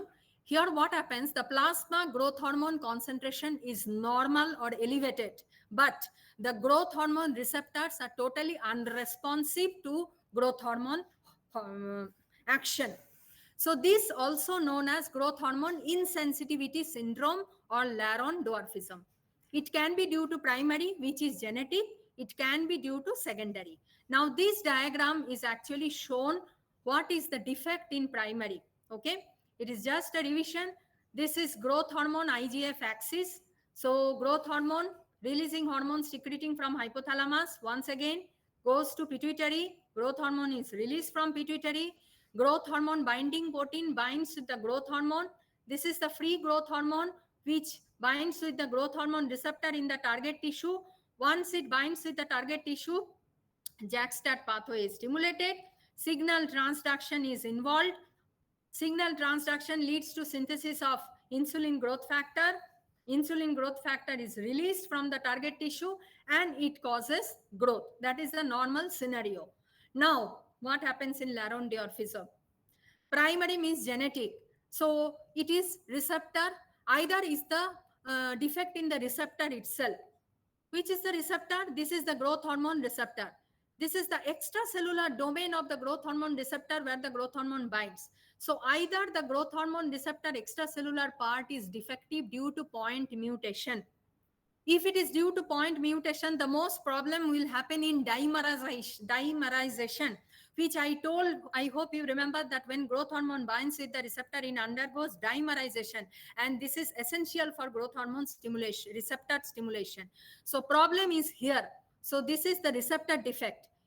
Or it may be post-receptor defect, either problem in the signal transduction or problem in IGF synthesis or problem in IGF release. So this is post-receptor defect. Whatever it is, this causes growth hormone receptor insensitivity. This is primary. Secondary growth hormone responsiveness, unresponsiveness may be due to malnutrition, chronic disease, or antibody to growth hormone or growth hormone receptor. What is the diagnosis? Growth hormone level, serum level will be normal or it will be elevated, but plasma insulin growth factor will be markedly reduced. Insulin growth factor binding protein type 3, which is growth hormone dependent, will also be markedly reduced. So this is the diagnosis of Laron dwarfism. Now it is easy to say that it is better that growth hormone do assay and see whether it is normal or elevated. Then you do insulin growth factor, then you do insulin growth factor binding protein and find out and your diagnosis is complete. It is not so easy biochemically because of this factor. Growth hormone assay is very difficult to do as such because it has got pulsatile secretion. It has got diurnal variation. Okay. Pulsatile secretion. In between the normal secretion, as I said, in adult value, it is around 3 nanogram per ml.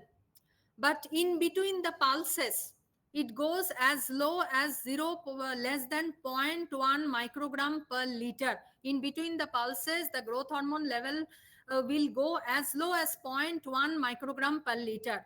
The technique which is used for biochemical assay of growth hormone is immunofluorometric or chemoluminescent assay. For these two tests, the minimum sensitivity should be 1 microgram per liter. So if the growth hormone level goes 0.1 microgram, it is obvious that it will not be able to catch up. So that is why there is no question of doing random sampling. So it has to be multiple sampling, it is needed. Because of diurnal variation as well as because of this factor, multiple sampling is needed, which is difficult to do technically. So that is why there is a concept called provocative test. So I have put this table once again, which are the stimulus, which are the agents which stimulates growth hormone release and which are the agents which inhibits growth hormone release. So you can see provocative test can be physiological or can be pharmacological. Among the physiological, fasting, deep sleep, exercise, all these stimulates growth hormone release. but they are having low specificity, at the same time low toxicity also. That is why it is used mainly for screening purpose. It is not for diagnostic purpose. For diagnostic purpose, you require pharmacological agent like levodopa, clonidine, which is an alpha adrenergic agonist, glucagon, beta adrenergic antagonist propranolol, arginine, which is a amino acid, and insulin. All these stimulates growth hormone release. They are more specific than physiological provocative test, but the problem is they are having toxicity also, particularly with insulin, because I said single sampling is not enough. You have to take multiple sampling. So multiple sampling with insulin definitely will end up in hypoglycemia, which is one of the serious side effects. So that is why it is not practically easy to perform. So better than growth hormone, we can measure insulin growth factor in the plasma, because insulin growth factor type 1 has got half-life more than growth hormone. Growth hormone has got half-life maximum 20 minutes maximum, but insulin growth factor half-life is maximum 20 hours. Okay, so it is easy to assess in a young patient. It is more sensitive and specific than growth hormone assay, but the problem is it is age dependent. During puberty it will be high, but as age advances insulin growth factor will go down and down. Another problem is insulin growth factor binding protein will interfere. So for that also insulin growth factor 1 assay may be not giving expected result. So we can go to the third one, insulin growth factor binding protein type 3. This is important for diagnostic purpose. I have already shown, because it is growth hormone dependent. The advantage is plasma level is much more than insulin growth factor 1 or growth hormone. It is around 1 to 5 milligram per liter. It is maintained at a high level, and it is more sensitive, specific, easy to assess, and it is not age and nutrition dependent. For insulin growth factor, if you are fasting, you will not get insulin growth factor at all. But insulin growth factor binding protein type 3 is not so nutrition dependent. So these are the practical difficulties to diagnose growth hormone deficiency. What are the treatment for dwarfism? Growth hormone is highly specific, species specific. So that means human do not respond to animal derived growth hormone. So you cannot extract animal growth hormone and give it to human growth hormone. It will not work. So what was tried? Pituitary extract of human growth hormone itself, which was called somatotropin. Initially, pituitary extract of human growth hormone was tried as a treatment, but it was found that that pituitary extract of human growth hormone gives rise to one of the important viral, serious, fatal vital disease in the recipient called Jacob-Creutzfeldt disease. So because of that, that pituitary extract of human growth hormone was not suitable anymore. So the recombinant technique was introduced, taking recombinant growth hormone from Escherichia coli. Sorry, to 1 o'clock, the Google Meet will close automatically. So you'll have to wrap it up now. Yes, and just few slides. In case it gets cut off, you may probably continue here and wrap it up. Okay, sure. So recombinant growth hormone is more effective than human growth hormone, pituitary extract, since this does not have all those serious side effects. There is one more, somatrem, methionine derivative of recombinant growth hormone is tried. Orally administered synthetic androgen has been tried, but the problem of androgen is it causes early closure of epiphysis. Even insulin growth factor peptide has also been tried by recombinant DNA technology, because a growth hormone or derivatives of growth hormone will not respond if it is a Laron dwarfism. In that case, insulin growth factor peptide derived from recombinant technique will be more effective in treating Laron dwarfism patient rather than growth hormone itself. Okay. It will be incomplete if I don't tell about excessive growth and tall stature. So these are the causes of growth and tall stature during fetal life. Maternal diabetes mellitus is one of the important cause of large for gestational baby. I have already told. These are other rare syndromes. Okay, Soto syndrome, Beckwith-Widman syndrome. It may be familial. Tall parents will have tall children. Excessive growth hormone secretion, gigantism, and acromegaly, everybody knows. Precocious puberty, Marfan syndrome, Klinefelter syndrome. What is gigantism? gigantism is or acromegaly, the cause is same. It is the tumor of the anterior pituitary. Mostly it is the adenoma of the somatotroph of anterior pituitary which causes excessive growth hormone secretion. If it occurs before epiphyseal closure, the person will be excessively height. That is why it is called gigantism. Here one patient is shown whose height is 2.3 meter, that is almost 7 feet 6 inches. Whereas if it occurs after the epiphyseal fissure, then it will be acromegaly.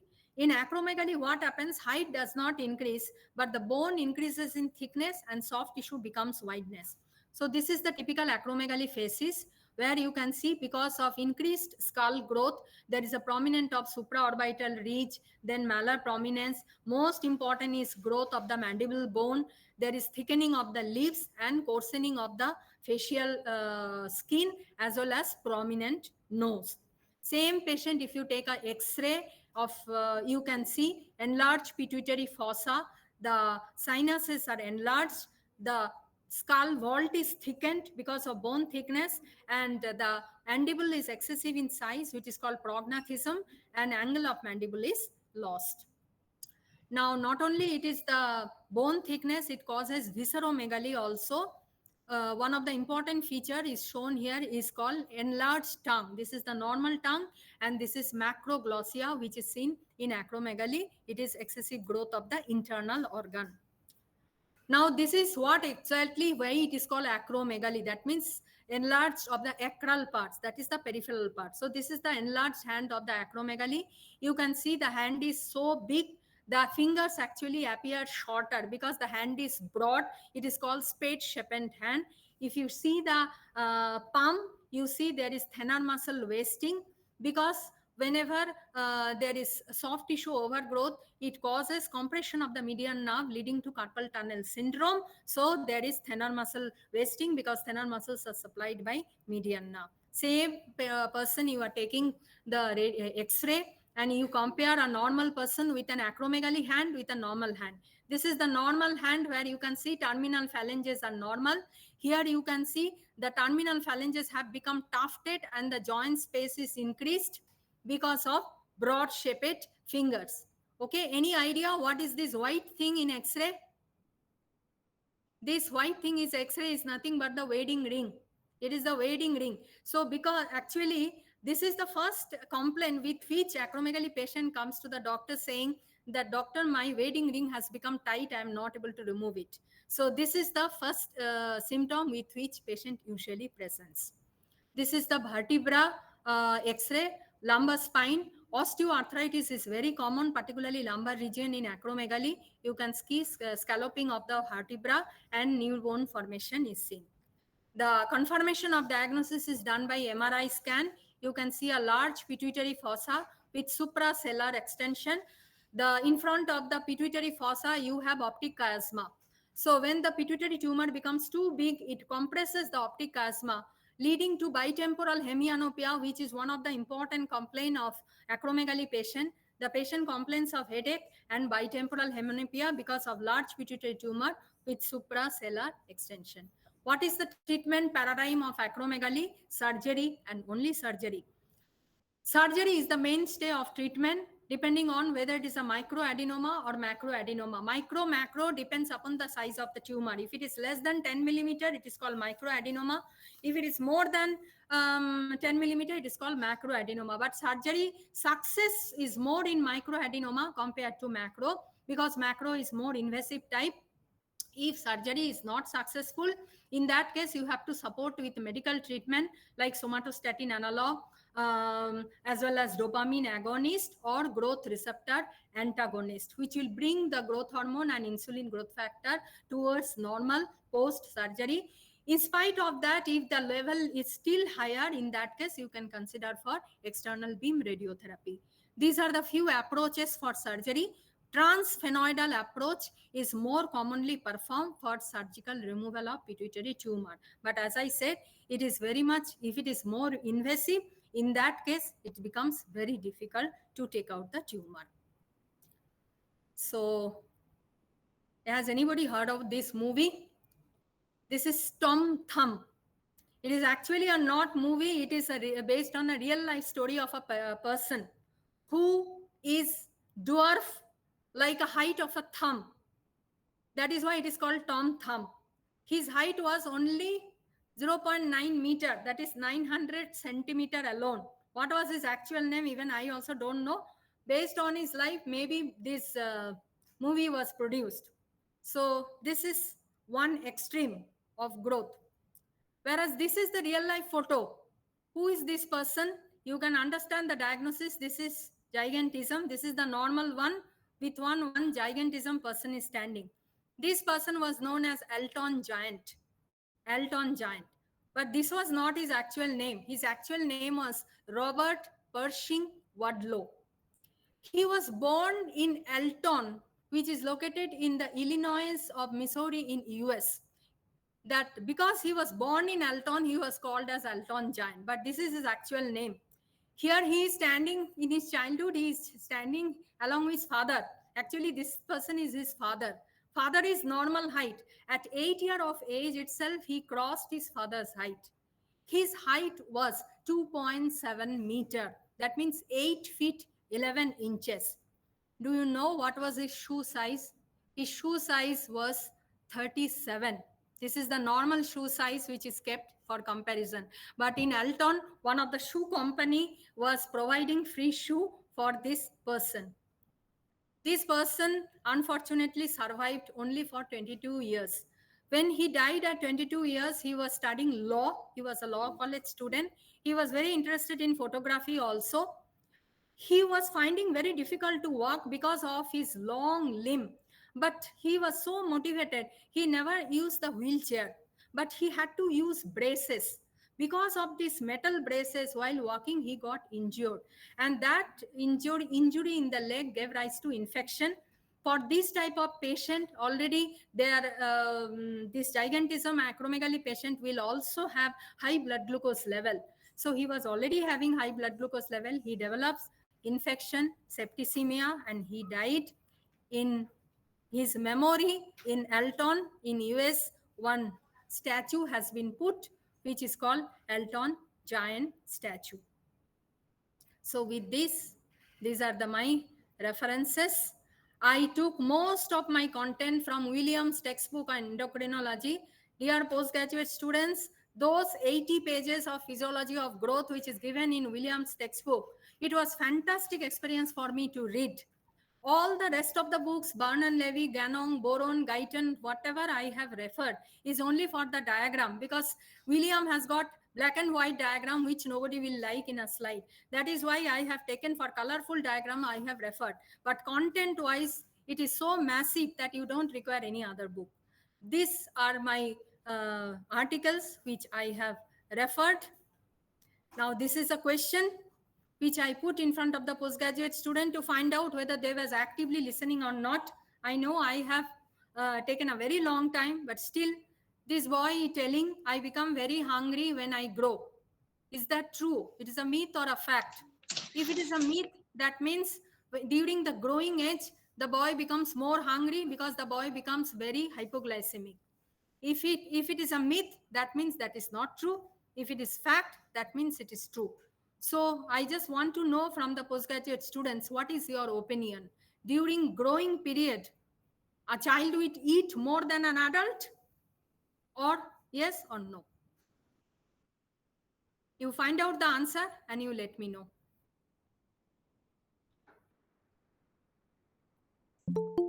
Thank you all from Department of Physiology, PIMS, for patience listening. Thank you very much.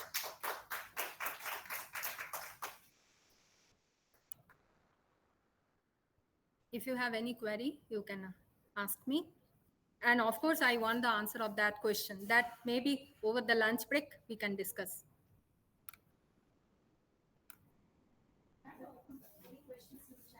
Yeah, please see.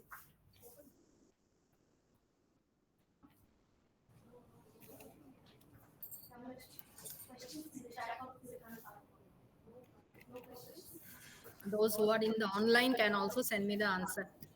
My contact details will be with the organizer.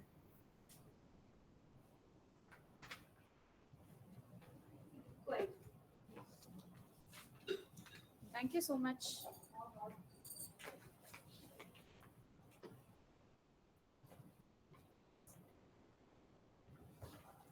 Thank you so much, Dr. Paramita Bhattcharyya, ma'am, for this insightful and enlightening session. Your deep dive into the physiology of growth and its impact has truly enhanced our understanding of this topic. Now we'd like to open the floor for any questions. I think one question has come. PGs, do you have any questions? I think one online person has put a question that how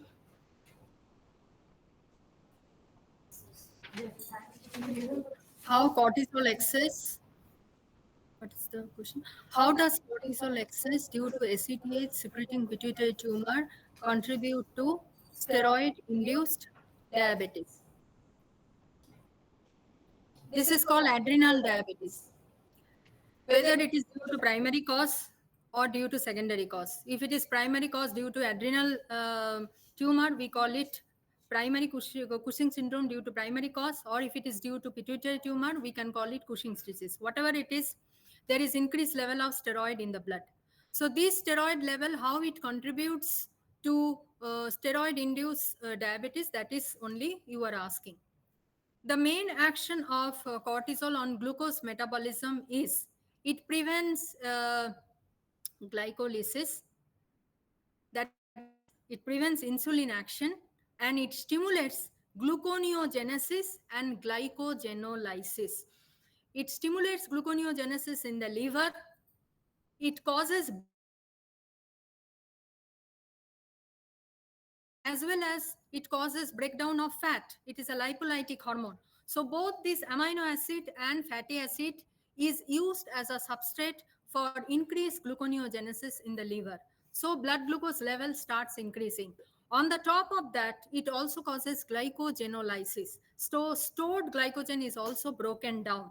So it's a cumulative effect because of glycogenolysis and increased gluconeogenesis and lipolysis and catabolic action, which also contributes the basic factor for gluconeogenesis.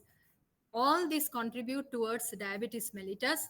It has nothing to do with pancreas. That is why it is called adrenal diabetes. I hope I answered your query. Okay. Okay. Any other question has come? Any questions? I request Dr. Aarti to propose vote of thanks. Please note post-test and feedback links have been shared in the chat box. Aarti, please.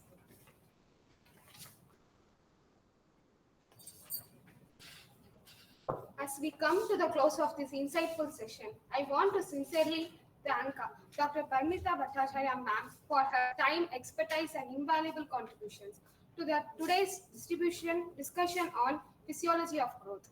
Your lecture has truly deepened our understanding of this crucial physiological process. A big thank to the Department of Physiology for organizing this innovative and to all participants for your enthusiastic and engagement. Your presence and interactive makes PALS a vibrant platform for learning and language sharing. We hope today's session has inspired new ideas and reinforced the importance of staying connected with our alumni network. Let's continue to learn, collaborate, and contribute to the growth of physiology as a field. Before we wrap up, a quick reminder. E-certificates will be provided to all the registered participants, and once you fill the post-test and the feedback form, which has been shared in the Google Meet chat box. Stay tuned for upcoming PALS lecture. I would like to thank the Administration and Department of Physiology and to thank to the Communication Department for helping us with the AV throughout the lecture. Thank you once again, and we look forward to seeing you in the next session. Have a great day ahead. Thank you all. Thank you. But sorry for exceeding the time. The topic is so big. Each and every part was so important for postgraduate that any one of this part, if I skip, that will not be justice for you. That is why I had to elaborate it. And if I go very faster, some of the topics which are very difficult actually, if I go faster, the students will not be able to understand it. That is why I had to go slowly. but I exceeded the time. Thank you so much. Once again, have to thank the Department of HOD, Dr. Pratibha ma'am, and I have to thank for giving me this opportunity. Thank you, ma'am.